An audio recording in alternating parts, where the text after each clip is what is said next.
Γεια σας. Θα σας δείξω σήμερα το Need for Speed και πιστεύω πως σας αρέσει.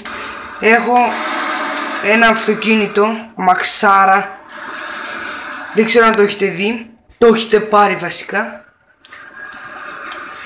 Θα το ξεκινήσουμε.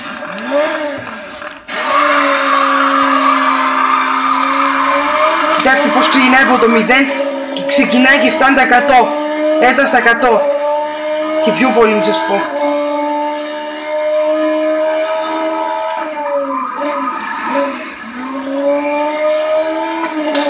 Τα μπατσίνια δεν με νοιάζουν, ούτε οι κολόνες, τίποτα δεν με νοιάζει, αρκεί να σας αρέσει. Σταμάτα. Τα ονόματα μας. Τα ονόματα δεν μας αρέσει, δεν τα είπα. Εδώ έχουμε μια Lamborghini, αλλά δεν μπορώ να την πω, δεν έχω πάρει χίλιες φορές. Ο κάμεραμάν μας, περιμένετε να το παρκάρω γιατί το στούκαρα δεν με νοιάζει. Ο κάμεραμάν μας λέγεται Κώστας, εγώ είμαι ο Νίκος και ο Κώστας είναι ο κάμεραμάν. Να μην τη γυρίζουμε την κάμερα, για να μην τέτοιο, να μην χαλάσει. Και ξεκινάμε.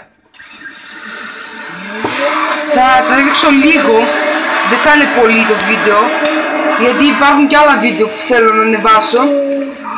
Θα κάνω τώρα μια τελευταία σβούρα και θα το κλείσουμε, ο κάμεραμάν θα το κλείσει. Κάμεραμάν, κλείστη.